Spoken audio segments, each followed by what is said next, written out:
¿Realmente somos el producto de una selección natural y el producto de una evolución, como postuló en su libro Carlos Darwin en el libro de las especies? Un libro que tú lo abres y lees esto. Quizá, chance y, puede que, no estoy seguro, a lo mejor.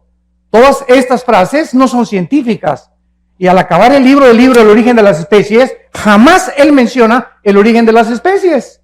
Qué contradicción, ¿verdad? Si yo voy a hacer un libro, El origen de los leones, y acabo diciendo que yo tampoco sé dónde vienen los leones, por favor, por el amor de Dios, no le pongas el origen de los leones. Busca la búsqueda de los leones como título, pero no el origen de los leones. Y así estamos en un mundo, damas y caballeros, de confusión, de filosofías, hipótesis, especulaciones, será, no será. Por todos lados hay una gran confusión filosófica, religiosa, política actualmente en el mundo. El mundo nunca había estado tan confundido como se encuentra actualmente en el siglo XXI. Después de haber pasado el siglo XX, que fue el siglo con los avances más grandes tecnológicos, los descubrimientos científicos más grandes de la historia fueron en el siglo XX. Y a pesar de que el hombre se ensoberbeció en el siglo XX y llegamos a la luna, inventamos la época cibernética, la computadora y las plataformas espaciales, etcétera, etcétera, nunca en la historia había habido tantos ateos como en el siglo XX. Antes del siglo XX, Blaise Pascal, físico matemático francés, era cristiano. Isaac Newton, cristiano. Louis Pasteur, Alberto Einstein. Y las más grandes mentalidades que ha habido eran personas que tenían la Biblia como su centro de estudio y a Jesucristo como su Señor y Salvador. Como dijo Wernher von Braun, el que mandó el cohete a la luna en 1969, director de la NASA. Este hombre científico, Wernher von Braun, dijo las palabras: yo no me atrevería a ser un padre, a ser un hijo, a ser un ciudadano, ni buscar ni especular el origen de la vida y el origen del universo sin tener la Biblia y a Jesucristo como mi Señor y Salvador. Pero, ¿qué es lo que le sucedió al ser humano? Vuelvo a repetir, la Biblia dice que se ensoberbeció. Y como la Biblia nos muestra que Dios creó al ser humano como un ser libre, somos agentes morales, responsables de nuestras acciones, si somos el resultado de los animales, por eso los muchachos en la escuela se portan como changos también. Cuando se les comienza a enseñar que venimos de los animales, no hagas lo que este padre de familia le dijo a un muchacho hace poco en una universidad. Oye, hijo, le dijo el hijo al papá, ¿tú crees en Dios, papá? Y el papá le contestó, no, yo no creo en Dios. Y le dijo entonces el hijo, entonces, ¿por qué me exhortas a no fumar marihuana? O sea, es una cosa, si tú no crees en Dios, tú no tienes ninguna base moral para poder decirle que lo que yo estoy haciendo es bueno o es malo, porque yo hago mis propias leyes, yo quiero endiosarme igual que tú, padre. Claro que el hijo se estaba burlando de su papá, pero este es al punto donde se llega de la increíble confusión que existe de los famosos hombres o mujeres o maestros en las universidades que llenan actualmente las universidades del mundo diciendo a los estudiantes que son ateos y que no existe absolutamente nada. Y esta es la razón de tanta confusión, donde ya el mundo perdió la brújula. El matrimonio se está redefiniendo. Lo que durante miles de años fue un hombre y una mujer, ahora se cambia el matrimonio y ahora no es entre un hombre y una mujer. Es el síntoma más grande de descomposición social, damas y caballeros, a la que el mundo se está enfrentando. Y estamos como las ranas. Cuando la metes a una rana a una olla con agua fría y le prende la estufa, la rana, en lugar de que brinque cuando comience a hervir el agua, haz el experimento llegando a tu casa, ahí se va a quedar la rana en la olla hervida, porque su sangre se adapta a la temperatura del agua. Así estamos pasando nosotros, estamos tomándolo todo como normal, nos estamos adaptando a la nueva moral y estamos aceptando que es normal. Y la Biblia dice que no es normal, como lo vamos a ver a continuación. Muchos critican de por qué, si Dios existe, tiene que juzgar a los hombres algún día. Te voy a decir la respuesta si eres ateo, escéptico o agnóstico. Porque si no hay una vida después de la vida y no hay un juicio después de esta vida, no hay más que dos opciones. Una, perdemos totalmente la esperanza. Y dos, vamos a vengarnos nosotros mismos. Si no hay absolutamente justicia después de la vida, Entonces todos los nazis que asesinaron a casi 6 millones de personas y que murieron. El grupo de ISIS que está en el Medio Oriente ahorita, que están matando a cientos, miles de cristianos, degollándolos y mueren de un bombazo de repente y dices, pues qué fácil, ¿verdad? ¿Sabes una cosa? Te equivocas. La Biblia dice que hay un juicio que viene cuando tú mueras y cuando yo muera. Y este juicio somos salvados cuando ponemos nuestra fe en una cruz, donde el Hijo de Dios dio su vida para dar su sangre y decirnos estas palabras. De verdad les digo que cualquiera que oye mi palabra y crea al que me envió, no vendrá a condenación. No pasará por este juicio porque ha pasado de la muerte a la vida. Juan 5:24. Los que traigan su Biblia en esta mañana, los invito a que la abran en el libro de Apocalipsis, capítulo 20. Apocalipsis, capítulo 20. El libro de Apocalipsis fue escrito hace 2000 años por el último de los sobrevivientes de los apóstoles de Jesucristo, llamado el apóstol Juan. Este hombre, Juan, tenía 95 años de edad, exiliado por el emperador romano en la isla de Patmos. Si tú vas a Europa o vas al mar Egeo, vas a encontrar que todavía está la isla de Patmos y se encuentra todavía el lugar donde el apóstol Juan estuvo exiliado por el emperador romano. El apóstol Juan tenía como 95 años de edad y nos imaginamos tal vez que ya estaba, bueno, para eso fui cristiano, colgando con cadenas. Los exiliados políticos del gobierno de Roma no les quitaban la ropa. Al llegar a la isla y al exiliarlos, les colgaban las cadenas y no les volvían a quitar la ropa. Ahí sí hacían excremento y todas sus necesidades. Imagínense ustedes nada más a los 3-4 días de estar así, cómo podrían morir estas personas sin ninguna misericordia del pueblo romano. Entonces Juan a los 95 años de edad va caminando por la playa. Todo eso se encuentra en el capítulo 1 de Apocalipsis y oye una voz atrás de él que le dice: yo soy el primero y yo soy el último. Yo soy el alfa y yo soy el omega. Yo soy el que tengo las llaves del infierno y las llaves de la vida. Y yo soy el que estuve muerto, mas he aquí que vivo por los siglos de los siglos. Y cuando Juan voltea, ve a una entidad espiritual brillante, con el pelo blanco como la nieve, los ojos refulgentes como las llamas, con un vestido de lino que le llegaba hasta los pies, con un cinturón que le ceñía la cintura de oro, con los pies refulgentes como el bronce bruñido, y le contesta el Señor Jesucristo: yo soy Jesús, el que estuve muerto, mas he aquí que vivo. Quiero que escribas, Juan, lo que va a ser, lo que ha sido y lo que será, y así es como tenemos nosotros el libro, los 22 capítulos del libro del Apocalipsis, que contiene el final de la raza humana, que nos muestra claramente los avances tecnológicos como la marca del 666, que el anticristo va a ponerle muy pronto a la humanidad. ¿Cómo pudo la Biblia adelantarse, damas y caballeros, de que se iba a escribir hace 2000 años, que vendría el tiempo en que la economía del mundo se tendría que controlar por computadoras si no se hubiese inventado las computadoras? ¿Quién le reveló al apóstol Juan que vendría el tiempo que solamente con computadoras puedes controlar una marca y marcar a más de 7.5 billones de personas que estamos ahorita en el planeta Tierra? La Biblia es increíblemente demostrando las evidencias profundas que existen de que es un libro sobrenatural. En el capítulo 20, que es el capítulo que nos concierne en esta mañana, encontramos estos versículos del 11 al 15. Y dice así: y vi un gran trono blanco, y al que estaba sentado en él, de delante del cual huyeron la tierra y el cielo, y ningún lugar se encontró para ellos. Y vi a los muertos, grandes y pequeños, delante de Dios. Y los libros fueron abiertos. Otro libro fue abierto, el cual es el libro de la vida. Y fueron juzgados los muertos por las cosas que estaban escritas en los libros según sus obras. Y el mar entregó los muertos que había en él. La muerte y el Hades entregaron los muertos que había en ellos, y fueron juzgados cada uno según sus obras. y la muerte y el Hades fueron lanzados al lago de fuego. Esta es la muerte segunda, y el que no se halló inscrito en el libro de la vida fue lanzado al lago de fuego.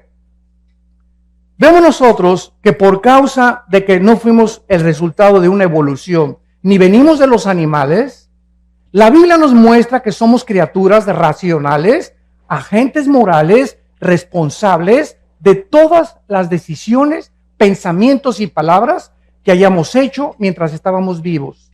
Y por esta razón, por ser agentes morales libres, Dios nos tiene que juzgar.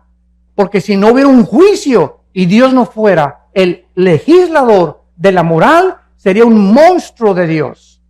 Muchas personas dicen, ¿cómo es posible que Dios haya creado el universo? Y si Dios es Dios, las clásicas preguntas de los ateos. ¿Por qué hay maldad? ¿Por qué si Dios tiene el poder de destruir al diablo, no lo destruye una vez? Y te contesto porque acabaría primero contigo. Entonces, ¿por qué estas preguntas? Simplemente porque no conocen las respuestas que están en la Biblia. Y quieren estas personas abarcar la mente de un ser completamente incomprensible, que sus pensamientos no son nuestros pensamientos, ni los caminos de Dios, ni la forma como Él actúa como tú y como yo, que tenemos cerebros de caracol, comparados con la grandiosidad, la majestuosidad y el poder infinito de Dios. Y nos ponemos con la soberbia de creer y pedirle cuentas a Dios. Y por esto y por aquello, y por esto y por aquello, que es la base del ateísmo y de la filosofía del ateísmo. ¿Por qué esto y el otro? Porque su mente no comprende estas cosas, en su bitácora concluyen, ¿verdad? Pues como yo no entiendo por qué está pasando, y si yo fuera Dios, hago a un lado a Dios y descarto a Dios de mi vida. Porque intelectualmente no puedo aceptar un Dios con estas condiciones. ¿Qué cosa más terrible? Y quiero decirles que antes de que yo fuera cristiano era ateo. Yo profesé el ateísmo durante 7 años. Y formé parte del Partido Comunista Mexicano. Y comprendí la teoría de Hegel, la dialéctica materialista. Y mi héroe era Nikolai Lenin desde la Revolución Rusa Bolchevique en 1917. El Che Guevara tenía un inmenso póster arriba de mi cama del Che Guevara, etcétera, etcétera. Porque como todos los jóvenes idealistas, buscamos siempre identificarnos con algo. Yo quería entregarle mi vida a alguna cosa que valiera la pena, una revolución armada. Vamos a cambiar esto, vamos a un gobierno utópico, es lo que estaba buscando, porque no hay ningún sistema de gobierno, llámese socialismo, comunismo, democracia, que es el mejorcito de los gobiernos, pero tampoco es perfecto. No existe un gobierno, porque el ser humano, dice la Biblia, somos seres imperfectos. Entonces luchamos contra algo que queremos cambiar porque traemos la eternidad en el corazón. Buscamos la justicia todos, buscamos la verdad, buscamos algo con que identificarnos que valga la pena. Estamos hartos de tanta hipocresía, de tantas cosas en el mundo. ¿Por qué? Porque fuimos hechos a la imagen y semejanza de Dios. Jamás he visto un grupo de conejos preocupados, ni de changos tampoco buscando el universo, de dónde vengo, quién soy, a dónde me dirijo. ¿Por qué? Porque estas son características únicas, peculiares, que Dios derramó en el ser humano. Vemos en primer lugar que el apóstol Juan dice lo siguiente: vi un gran trono blanco y al que estaba sentado en él. Dice la Biblia que hay un trono. Un trono es un símbolo de autoridad y de gobierno. Hay un ser en el universo, en algún lugar en el universo, donde Él está gobernando el universo con el poder de su palabra. Y este Dios que está sentado ahí en su trono, dice Juan que Él lo vio, porque Juan fue sacado de espiritualmente su espíritu. La Biblia dice que somos espíritu, que tenemos un alma y que vivimos dentro de un cuerpo. No hay ningún libro que te pueda decir de qué está formado el ser humano. Freud quiso penetrar en la mente subconsciente, creyendo que el ser humano, en la psique se encontraba su problema, y trató de hipnotizar a los pacientes enfermos con histeria y con paranoias y con esquizofrenias, etcétera, etcétera, y tratar de inconscientemente traerlos al consciente para que su subconsciente fuera sanado. Sin embargo, Freud se enfrenta solamente a la mente. Ese fue su grande fracaso. El problema del ser humano es mucho más profundo que la psique, que la mente, y la Biblia nos dice: el problema del ser humano es espiritual. El hombre es espíritu, tú eres espíritu y yo soy espíritu, Tenemos un alma. El alma es la mente, las emociones, los sentimientos y la voluntad. Y vivimos dentro de un envase, este cuerpo que todos los días se deteriora y perdimos millones de células cada día, y que cada vez envejecemos. Es un cuerpo completamente que va a desaparecer y nos van a enterrar en la tumba, o que te cremen, no importa cómo acabemos en la panza de un tiburón o un temblor, no importa cómo el cuerpo muera. Jesucristo dijo: yo soy la resurrección y la vida. Y quiero decirte que no importa a la edad que mueras, ni cómo mueras, te voy a volver a levantar, como levanté a Lázaro cuando le dije: Lázaro, que tenía 3 días descompuesto su cuerpo, donde las neuronas del cerebro estaban completamente ya destrozadas, donde la sangre ya no estaba circulando, estaba ya casi coagulándose. El Espíritu entra dentro de Lázaro y sale de la tumba para demostrarnos que solo Cristo, no Buda, ni Mahatma Gandhi, ni el Gurú Maharishi Kachi Marrakakachi, ni el Dalai Lama, que el Dalai Lama le dijo en 1992 al Papa Juan Pablo II que él era Dios. Me acuerdo que yo mandé un correo a la embajada china y le dije al Dalai Lama: si usted es Dios, díganos cuándo va a resucitar. Anúncienos, si usted es Dios, tiene el pulso de la vida. Y solo hay un nombre que anunció con anticipación: el Hijo del Hombre será entregado en manos de pecadores y resucitará a los 3 días. Y así fue, cuando Él resucita, era el sello de Dios de que Él era el Hijo en el cual Dios tenía su complacencia. Y la Biblia dice: a Él oíd. Y desde ese momento, cuando yo supe eso, me di cuenta que era la única persona que valía la pena oír, y que dijo: yo soy el camino, la verdad y la vida. Había estudiado yo a Buda, a Mahatma Gandhi, al Dalai Lama, a Confucio, a Zoroastro, a los gurús, etcétera, etcétera. Había estudiado todos los líderes filósofos y religiosos que ustedes ponen a enunciar, y comparé todos los libros: el Tripitaka de Buda, el Zoroastro, los Vedas de los persas, el Corán de los musulmanes. Todos los libros sagrados los comparé con la Biblia, y a todos los líderes sagrados los comparé con Jesucristo, y ni siquiera pude atreverme a decir que había alguna comparación. Ningún libro sagrado contiene la información de la Biblia. Ninguno de los líderes que han existido en el mundo ni siquiera se puede atrever a compararse con la vida inmaculada, preciosa, maravillosa, celestial del Hijo de Dios, Jesucristo. Este juez, dice la Biblia en el libro de Hechos, capítulo 10, que será Jesucristo. La Biblia lo anunció con muchos años de anticipación con estas palabras: como Dios ungió con el Espíritu Santo y con poder a Jesús de Nazaret, y como éste anduvo haciendo bienes y sanando a todos los oprimidos por el diablo, porque Dios estaba con él. Y nos mandó que predicáramos al pueblo y testificáramos que Él es el que Dios ha puesto por juez de vivos y de muertos. De este dan testimonio todos los profetas, que todos los que en Él creen reciban perdón de pecados por su nombre. Este hombre que vio Juan en el trono era Jesucristo. Ese Cristo que murió entre 2 ladrones, crucificado, ensangrentados de los pies a la cabeza. Dice Isaías 52 que cualquiera que hubiera visto a Cristo era un guiñapo humano, era un monstruo en la cruz, que ni siquiera su madre, la Virgen María, lo podría reconocer. ¿De qué forma los romanos, que eran expertos en la tortura y en la crucifixión, deformaban completamente? Eran pedazos de carne los que colgaban ya en la cruz, de todos los latigazos y toda la tortura que ejecutaban antes de llevarlos a lo máximo de crueldad que el ser humano puede imaginarse. Y este hombre, Jesucristo, nos da la respuesta. ¿Cómo es posible que el Hijo de Dios, el creador del universo, que nació de una Virgen María, que nació en un pesebre, que vivió durante toda su vida enseñándoles a 12 hombres, nosotros hayamos hecho esto con el máximo creador del universo? ¿Por qué Cristo estaba como estaba en la cruz? Y la respuesta nos da la Biblia: porque eso es lo que el pecado nos hace y nos convierte. El pecado nos convierte en monstruos. Es el pecado la razón, no es Dios, de tanta envidia, de tanta amargura, de tanto odio del ser humano, de tantos robos, de tanta violencia. Es el pecado. Tenemos una naturaleza contradictoria. Tú le preguntas a una persona que fuma: Oye, compadre, ¿por qué fumas? ¿Que no sabes que el cigarro te destruye los dientes, las encías, la laringe, la tráquea, el esófago, los pulmones, los alvéolos pulmonares, todo? Y te contesta, pues sí, compadre. ¿Y no ves que la cajetilla dice, este producto no sirve para la salud? ¿Por qué lo sigues haciendo?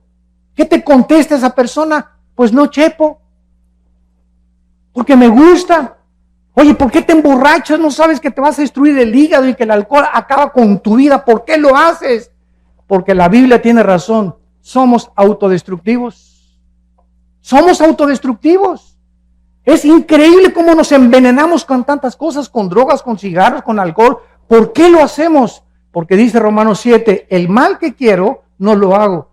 Sí, no, el bien que quiero no lo puedo hacer. Entonces, cuando me propongo hacer el bien, encuentro, dice Pablo, algo dentro de mi naturaleza que me lleva contrario a la ley del Espíritu y hago las cosas que yo no quiero hacer. Yo no quería adulterar, yo no quería fumar marihuana, yo no quería hacer esta cosa, pero dentro de mí había algo que me decía, hazlo, adultera, fornica, vete con un hombre, vete con una mujer, porque estamos continuamente destruyendo nuestra alma. El diagnóstico de la Biblia, no cabe duda que es la pura verdad. A continuación, en nuestro pasaje en Apocalipsis, dice lo siguiente: vi un gran trono blanco y al que estaba sentado en él, que es Jesucristo, delante del cual huyeron la tierra y el cielo, y ningún lugar se encontró para ellos. ¿Cuándo será este juicio? Es la segunda pregunta que vamos a contestar. La primera es Jesucristo, Él va a ser el juez, el que murió en la cruz y resucitó de los muertos, del cual tú te burlaste, del cual tú te reíste, del cual tú creíste mejor a Carlos Darwin que a Jesucristo. Qué increíble, ¿verdad? Tú creíste más a Carlos Marx que a Jesucristo. Le creíste más al Maharaji Tachi Marakaji que a Jesucristo. Le creíste más a Mahatma Gandhi que a Jesucristo. Es increíble, a pesar de las evidencias increíbles que tiene la Biblia y Jesucristo. Pero esta es la condenación, que la luz vino al mundo y los hombres no aman la luz ni la verdad. Tú amas las tinieblas y prefieres en tu soberbia y en tu orgullo creer más a hombres como Marx, como Freud, como Mahatma Gandhi, que fueron hombres, algunos ilustres, pero no le has querido creer a aquel que dijo, yo soy el camino, la verdad y la vida. Yo soy el camino, la verdad y la vida. ¿Y Jesucristo es lo que él dijo ser? ¿O es el ser más psicópata, esquizofrénico, maníaco, depresivo que pueda haber existido en la humanidad? Porque nadie se ha atrevido a decir, yo soy la verdad absoluta del universo entero. Y en mí están encerrados todos los secretos de la sabiduría y del conocimiento.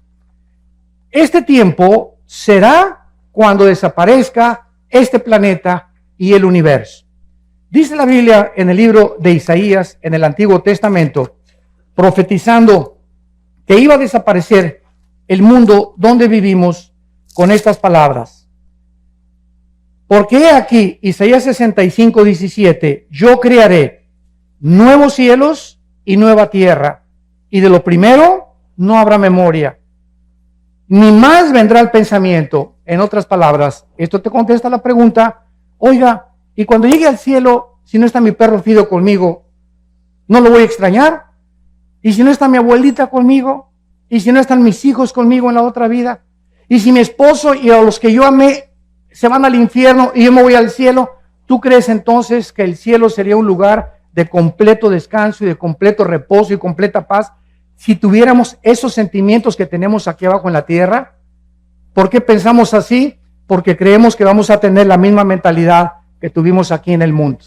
Pero cuando vayamos al cielo, Jesucristo dijo una vez que le tocaron la puerta y que estaba enseñando a sus discípulos, Señor, en la puerta está tu mamá y tus hermanos. Le tocaron la puerta y volteó Jesucristo y les dijo, ¿verdad? Pasen, les dijo que pasaran. No les dijo eso, ¿verdad? ¿Por qué su mamá y sus hermanos no entraron al estudio bíblico? ¿Por qué no entraron? ¿Por qué no se juntaban y lo seguían como lo siguieron 12 apóstoles? Entonces Jesucristo no fue a recibir a su mamá ni a sus hermanos, sino que se volteó a los discípulos y les dijo, mi madre y mis hermanos son ustedes los que hacen la voluntad de mi Padre. Entonces, en el cielo, nuestros padres y hermanos que tuvimos aquí no necesariamente van a estar con nosotros. Va a haber nuevas familias, de acuerdo a Isaías 65 y Isaías 66. Y ya no habrá más memoria de tu perro, ni de tu novia o de tu exesposa. Pero hay algo que es también importante. Las familias, de acuerdo a Isaías 65, las familias que en esta vida fueron todos cristianos y los hijos cristianos, seguiremos viviendo como familia en la otra vida. Porque dice la Biblia, tu descendencia será bendita, que son nuestros hijos. Salmo 112, versículo 2. Bienaventurada la generación de los justos, porque será bendita por toda la eternidad.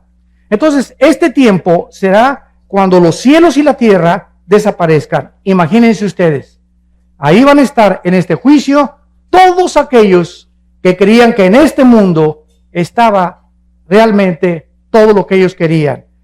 Será desintegrado, se fundirán los elementos y aquí va a estar lo que tú creías, ahí van a estar tus tierras, ahí va a estar tu droga, ahí van a estar tus amantes, todo este mundo que muchos aman y que quieren aquí poder y que quieren publicidad y que quieren aquí ser reyes y Miss Universo y Miss Colombia y diputados y gobernadores y llegan hasta la arriba de la cumbre y mientras más alto subas sin Dios, más alto caes. Es el problema de los que llegan a la cumbre, artistas, cantantes, deportistas, llegan a la cumbre y algo les pasa. No fuimos hechos para llegar a la cumbre, para recibir tanto aplauso y tanto amor y tanto honor sin descomponernos. La naturaleza humana se descompone con los halagos, con los barberos detrás de ti. Te descomponen porque el ego es muy grande de nosotros. Entonces, cuando un político sube hasta arriba y un gobernante sube hasta arriba y un deportista y un artista como Michael Jackson, Elvis Presley y te nombro cientos, acaban drogados como Prince, acaban drogados, acaban degenerados sexualmente, acaban completamente o se suicidan o se quitan la vida porque no soportan estar allá arriba. Mientras más altos suben, más rápido nos descompone las alturas. Solo Dios puede darnos el poder de llegar a algún lugar en la cumbre con Él, porque le damos la gloria a Él. Y cuando no es así, vemos cómo se descompone el ser humano. Vemos a continuación que la Biblia nos muestra que ningún lugar se encontró para los incrédulos. Estas personas van a ver en este juicio donde vivieron. Van a ver así el mundo que va a desaparecer, donde tenían su esperanza, el mundo donde se divirtieron y se burlaron de Dios, el mundo que creyeron que significaba todo para ellos, de repente, así como una burbuja de jabón, será completamente deshecho. Dice Marcos 8:34 que Jesucristo le dijo a la gente, todo el que quiera salvar su vida la va a perder, y el que pierda su vida por causa de mí y del Evangelio, la salvará. Porque ¿qué aprovechará el hombre si ganara el mundo y perdiere su alma? ¿De qué te sirve haber llegado a Miss Guerrero, gobernador de Guerrero, senador, diputado, presidente de la República? Dime lo que tú quieras. O haber tenido los millones que tú quieres, que crees que en el dinero se encuentra la felicidad. ¿De qué te sirve la intelectualidad o el conocimiento al que has llegado, sabiendo que mientras más sabes, menos sabes? Y más nos falta por conocer. Nada nos puede satisfacer en esta vida. Todo es vanidad de vanidades. Todo es vacío sin Dios. Nada tiene ningún propósito sin Dios, porque fuimos creados para Él. Fuimos creados para tener comunión con Él, damas y caballeros. Entendámoslo. Cualquier otra cosa siempre te dejará vacía tu alma. Vas a llegar donde tú creíste que querías llegar. Y después de eso te das cuenta que sigues vacío.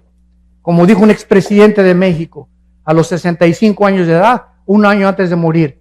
Como lo acaba de decir uno de los millonarios más grandes de México, que murió su esposa. Soy el hombre más vacío, más triste, y no necesito nada de lo que tengo, porque siento que algo me dice en mi vida que necesito a Dios.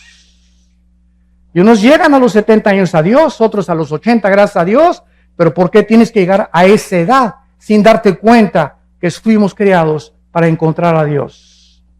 Para que Él nos ayude a ser hombres, mujeres, para que nos ayude en nuestro matrimonio, para que sepamos cómo educar a nuestros hijos, cómo administrar nuestros negocios, cómo vivir en la vida, a qué darle prioridad en la vida, si es a mi esposa o a mis hijos o a mi trabajo. Y cuando buscamos a Dios primero y sobre todas las cosas, todas las demás cosas nos son añadidas.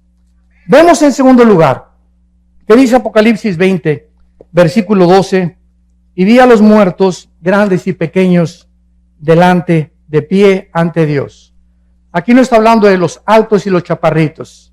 Cuando dice los grandes y los pequeños, está hablando que en este juicio estarán los grandes, o sea, los gobernantes, todos los presidentes que han existido en la historia, todos los dictadores que han existido en la historia, Hussein, Benito Mussolini, José Stalin, Hitler, etcétera, etcétera. Todos estos grandes hombres gobernantes, reyes, magnates, millonarios, que abusaron de su autoridad, que abusaron del pueblo, que explotaron a las naciones y a los pueblos, que fueron déspotas y tiranos, serán juzgados, dice la Biblia. Así que no tenemos por qué perder la esperanza ni por qué tomar venganza. Dios ha establecido un día en el que ha de juzgar a los vivos y a los muertos. Pero también dice a los pequeños. ¿Quiénes son estos? Los esclavos, sirvientes, trabajadores, campesinos e indígenas también. Los más exaltados y también los que están hasta abajo. Nadie se le va a escapar al juicio de Dios. Ahora, ¿sobre qué base va a juzgar Dios tu vida y mi vida? Dice el versículo 12, y fueron abiertos los libros. Y el libro de la vida, y fueron juzgados los muertos por las cosas que estaban escritas en los libros según sus obras. La Biblia dice que cuando una persona nace en este mundo, desde Adán y Eva, todos los nombres de todas las personas, desde Adán y Eva, están escritos en un libro. Hay el libro de la vida y el libro de la vida del Cordero. Son dos completamente diferentes. Y el otro libro, que es el de los registros que vamos a ver. En el libro de la vida están escritos todos los seres humanos. Todos los que rechazaron a Cristo serán borrados del libro de la vida. Todos los que en el libro de la vida han recibido a Cristo son pasados al libro de la vida del Cordero. Veamos esta verdad en Apocalipsis capítulo 13. Y dice así, en Apocalipsis capítulo 13, hablando acerca del anticristo y de todas las personas que él va a perseguir, dice el versículo 8, y lo adoraron, o sea, el anticristo, todos los moradores de la tierra, cuyos nombres no estaban escritos en el libro de la vida del Cordero, que fue inmolado desde el principio del mundo. Estuvieron escritos en el libro de la vida de Dios, del Padre, pero no en el libro de la vida del Cordero. Tú eres inscrito en el libro de la vida del Cordero cuando recibes a Cristo como tu Señor y como tu Salvador. Ahora, cuando alguna persona va a ser juzgada, vemos nosotros que vamos a ser juzgados, dice aquí, por las obras. Y estos libros, si lo notas bien, dice así: si alguno tiene oído, oiga, porque estas personas serán juzgadas por las cosas escritas según sus obras. En otras palabras, no todos los seres humanos tendrán el mismo castigo. Esto lo podemos ver en un ejemplo que Cristo hizo en Mateo capítulo 11, hablando de dos ciudades. Cristo dijo en Mateo 11, 21 al 24, ay de ti Corazín y de ti Betsaida, porque si en Tiro y en Sidón se hubieran hecho los milagros que han sido hechos en vosotras, tiempo ha que se hubieran arrepentido en silicio y ceniza. Por tanto les digo que en el día del juicio, del cual estamos hablando, será más tolerable el castigo para Sidón y para Tiro y Sidón, que para ustedes. En otras palabras, la Biblia dice que las personas, aquí está otra respuesta, que nunca oyeron hablar de Cristo. Cuando yo voy a alguna universidad, a algún seminario teológico, siempre me lanzan las mismas preguntas. ¿Y qué de las personas budistas, musulmanes, indígenas que nunca oyeron hablar de la Biblia ni de Cristo? La Biblia tiene respuestas para cada cuestionamiento intelectual. La Biblia dice que las personas, Romanos 2, del 12 al 15, que murieron sin Cristo van a ser juzgados por sus conciencias, de acuerdo a cómo contestaron a sus conciencias. Y nosotros y todos ustedes que están aquí en esta mañana y todos los que hemos oído la Biblia, seremos juzgados por este libro. Porque al que mucho se nos ha dado, mucho se nos va a pedir. Más te valió no haber venido a este desayuno. Te lo digo con todo mi corazón. Porque en el momento en que tú oyes la palabra de Dios, te haces mucho, mucho más culpable que una persona que nunca la oyó. Y esta es la condenación, que tú oyes la palabra y ves la luz delante de ti y dices, no la quiero. Hay otras personas que no tienen el privilegio que Dios te está dando en esta mañana de arrepentirte de tu vida y de tus pecados. Y la oportunidad de comenzar una nueva vida, como el testimonio que escuchamos, que solo Dios puede cambiarte. Pero las personas que nunca oyeron de Cristo serán juzgadas por sus conciencias. Por ejemplo, Sodoma y Gomorra fueron destruidas en 24 horas. El diluvio tardó 120 años, donde Noé, arrepiéntanse, 120 años Dios le dio a Noé y a esa civilización para que se arrepintieran hasta que vino el diluvio.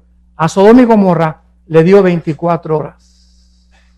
¿Se dan cuenta ustedes? ¿Es Dios injusto? No. Simplemente los pecados de Sodoma y Gomorra son dos ciudades que llegaron y traspasaron donde Dios vio que no tenían regreso, que habían llegado a tal grado su depravación sexual que si no eran detenidos y no eran extinguidos del planeta Tierra, cundiría y se expandiría por todas las ciudades el pecado de la homosexualidad. Entonces, Corazín y Betsaida fueron dos ciudades en las que Cristo estaba enfrente de ellas. Y Cristo les dice, si otras ciudades que no me oyeron hubieran oído lo que ustedes oyeron, será más tolerable, no serán castigadas tanto como los voy a castigar a ustedes, porque al que mucho se le da, mucho se le pide. Y tú y yo somos ante Dios culpables de lo que hemos oído en esta mañana. Vemos en el versículo 13, en Apocalipsis 20, y el mar entregó los muertos que había en él. Y la muerte y el Hades entregaron los muertos que había en ellos. Y fueron juzgados cada uno según sus obras. Dice la Biblia que va a haber dos tipos de resurrecciones. Juan capítulo 5. Los que hicieron lo bueno a resurrección de vida. Los que hicieron lo malo a resurrección de condenación. No hay más que dos juicios. Los que hemos recibido a Jesucristo, ya no vamos a ser en la muerte juzgados por nuestros pecados. Seremos juzgados por nuestras obras, nada más, sin perder la salvación, para recompensas o rechazo de recompensas. Pero aquellos que fueron juzgados y que no resucitarán hasta la segunda resurrección, son los que menciona Apocalipsis 20, del 11 al 15, que es el pasaje que estamos estudiando. Entonces, la primera resurrección tiene varias resurrecciones. Primero fue Cristo, después los que estaban con él, que son las primicias. Después viene el arrebatamiento de la iglesia, vamos a hablar mañana del arrebatamiento de la iglesia. Después viene el arrebatamiento de los 144,000, la resurrección de los dos testigos, la resurrección de los mártires de la gran tribulación, y después la resurrección al final del milenio de los que entraron con cuerpos no glorificados y que van a resucitar antes de los cielos y la nueva tierra. Entonces, toda esta resurrección de los justos se llama la primera resurrección. Y la segunda resurrección, dice el versículo 14, y la muerte y el Hades fueron lanzados al lago de fuego. Esta es la muerte segunda. Damas y caballeros, la Biblia no considera la palabra muerte cesar de existir. La muerte en la Biblia significa separación. Entonces, cuando dice la Biblia que la muerte segunda vendrá a ellos, es porque tú vas a morir físicamente y yo también una vez. Y después de que tú mueras físicamente, vas a morir otra vez si eres lanzado al infierno. Tuviste dos muertes y un solo nacimiento. El cristiano tiene dos nacimientos, nací de mi mamá y nací del Espíritu Santo. Y moriremos una sola vez, físicamente. Porque al morir nos están esperando los ángeles para llevarnos a la presencia de Dios. Y no porque seamos buenos ni mejores que los demás, simplemente por haber creído en el nombre del Hijo de Dios. Y cuando lleguemos al cielo nos vamos a quitar las coronas, dice Apocalipsis 4, y se las vamos a dar a Cristo y le vamos a decir, Padre, no merezco ni la corona, porque por tu gracia y por tu misericordia nosotros somos lo que fuimos mientras estábamos en este planeta. Y saldrán del mar, dice la Biblia, todos los que murieron en los océanos Atlántico y Pacífico, el mar Mediterráneo, el mar Egeo, el Golfo Pérsico, los mares Rojos y Muerto, todos los que murieron en avionazos, hundimientos de barcos o que se los comieron los tiburones, van a salir del mar. Y los demás saldrán del centro de la tierra, y dice, y la muerte y el Hades fueron resucitados y entregados a ellos y juzgados por sus obras. ¿Qué es el Hades? El Hades es una prisión en el centro de la tierra, donde si tú mueres sin Cristo, inmediatamente en segundos, desciendes al centro de la tierra. Es como una prisión temporal, donde estás esperando hasta después del milenio o del reino milenial de Jesucristo, vas a ser resucitado para presentarte a este juicio y juzgado por tus obras. El Hades es una prisión en el centro de la tierra, donde están únicamente los espíritus de los seres humanos desde Adán hasta nuestros días que rechazaron a Dios. El infierno es el lugar donde van a ser lanzados. Y cuando nosotros estudiamos la Biblia, nos damos cuenta que esta profundidad o esta prisión que se encuentra en el centro de la tierra, van a salir todos los que... The magic of your love for me is my soul the destiny that I am miracle of my dreams.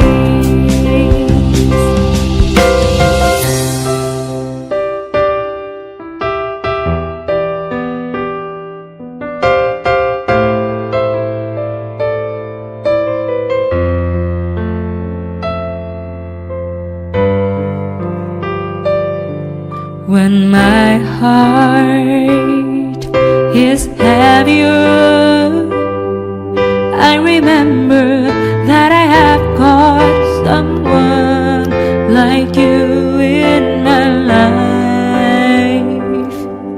A single day is nothing without you.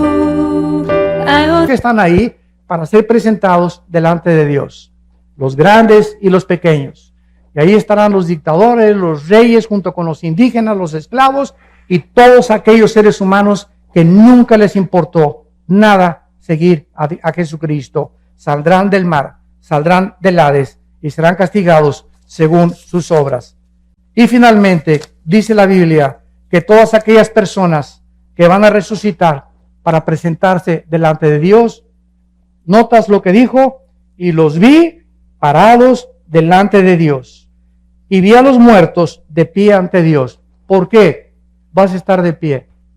Porque en el día del juicio ya no hay oportunidad para que te arrepientas. Ya nadie va a caer de rodillas, Señor Jesucito, perdóname por el amor de Dios, y sacar tu estampita de Santa Deo, ¿verdad, Señor? Pero nada, se acabó ya, ni agua bendita, ni escapulario, ni gritos, ni Ave María, ni santos, no va a haber nada absolutamente en ese momento. Estás dispuesto ya para ser lanzado y no es un momento de arrepentirse, simplemente Dios va a demostrar en este juicio, escuchen esto, que Él es lo suficientemente justo para decirte, yo no te quise lanzar al infierno. Como me dijo una señora hace mucho tiempo, ay, señor Alducin, fíjese que pues yo creo que Dios es peace and love, y todos algún día nos vamos a ir al cielo. Dios no manda a nadie al infierno. Dije, doña Chola, amén, amén y amén. Dios no manda a nadie al infierno, ellos se van solitos. Porque de tal manera amó Dios al mundo que ha dado su Hijo unigénito, para que cualquiera de ustedes que en esta mañana crea en Él, no se pierda, mas tenga la vida eterna. En esta vida tú estás escogiendo, al decirle no a Dios, tú estás determinando, eres un ser moral libre. Dios nos amó de tal manera que dio su vida en una cruz por nosotros. Pero si tú te vas al infierno, Él no te va a lanzar al infierno. No habrá una sola persona en el infierno que antes no haya sido amada por Dios. Así que es el lugar donde tú estarás más a gusto. Porque si en esta vida no te gustó la santidad, ni estar con cristianos, ni seguir a Jesucristo, ni creer en la Biblia, en la otra vida te sentirías incómodo con nosotros. Es algo que nosotros tenemos que entender. Dios no puede forzar a nadie, ni violar la característica más grande que Dios nos dio, que es la libertad de escoger, el libre albedrío. ¿No quisieras tú en esta mañana venir a la cruz? Yo no te invito a que vengas a ninguna religión. El cristianismo no es una religión. Cristo no bajó del cielo a traernos otra religión de las miles de religiones que existen. Cristo bajó del cielo a traernos la vida eterna. Y esta es la vida eterna, que te conozcan a ti, al único Dios verdadero, y a Jesucristo al que tú has enviado. Y este es el testimonio que Dios nos ha dado, la vida eterna. Y esta vida está en su Hijo. El que tiene al Hijo tiene la vida. El que no tiene al Hijo, aunque seas católico o protestante o mormón o testigo de Jehová, no importa la religión que tengas. Si tú no tienes al Hijo, tienes una religión, pero no tienes la vida eterna. ¿Te das cuenta de la grande diferencia y de la ignorancia tan grande que hay por ignorar la Biblia? Que estamos satisfechos con la religión. Pues yo voy el domingo y me comulgo, o a mi iglesia, etcétera, etcétera, y de lunes a viernes me porto como el hijo del anticristo. Hago lo que me da la gana, ¿verdad? Total, que Dios me va a perdonar. ¡Cuánta ignorancia! ¡Qué susto te vas a llevar el día que tú te mueras! ¿Y cuántos de nosotros en esta mañana estamos seguros que amanecemos? Ninguno de nosotros. En el año 2001, 3,000 personas se levantaron en Nueva York y trabajaban en las Torres Gemelas. 3,000 personas se levantaron y le dijeron a su esposa: mi amor, nos vemos a las 12 para el lunch, nos vemos al mediodía, se pusieron su corbata. Esas 3,000 personas, ¿quién se iba a imaginar que 2 aviones se iban a estrellar con unas Torres Gemelas y que era la última vez que a su esposa le decían: te amo? ¿Estás tú seguro hoy en la mañana que te levantaste que no es tu último desayuno? ¿Una embolia cerebral, un ataque al corazón, una bala perdida, un accidente de tránsito? No tenemos comprada la vida, ninguno de nosotros. La Biblia dice: prepárate para encontrarte con tu Dios. Prepárate, porque nuestra vida está en un hilo y nunca nadie sabe cuándo Dios nos llama a presentar cuentas. ¿Estás tú preparado? Esta oportunidad te la da Dios hoy en la mañana, en su misericordia, y porque Él te dice: te amo, te amo, te amo. No quiero que te pierdas. Tengo un programa mucho mejor que el que tú te imaginas para tu vida. Mis pensamientos para ti son de paz y de esperanza, para darte el fin que tú anhelas, para que tú entiendas mi amor, que di mi vida en una cruz, para que cualquier cosa que me pidas, yo te la voy a conceder. Este es el amor de Dios, que siendo pecadores, Cristo da su vida por nosotros. Los invito a muchos de ustedes en esta mañana que inviten a Jesucristo a su vida, que te arrepientas de tus pecados y que en esta mañana te enfrentes con la realidad que en el día que tú mueras, inmediatamente esté establecido el juicio. No habrá ninguna oportunidad, no hay reencarnación, no hay purgatorio, no hay más que cielo e infierno, de acuerdo a la Biblia. ¿Qué escoges tú en esta mañana? La vida. Escoge la vida para que Dios te bendiga y puedas algún día darle gracias a Dios que no te equivocaste esta mañana al venir a este desayuno y al decirle al Señor Jesucristo: entra a mi vida, Señor, te necesito como mi Señor y Salvador. Les pido que inclinen sus cabezas por unos segundos.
Thank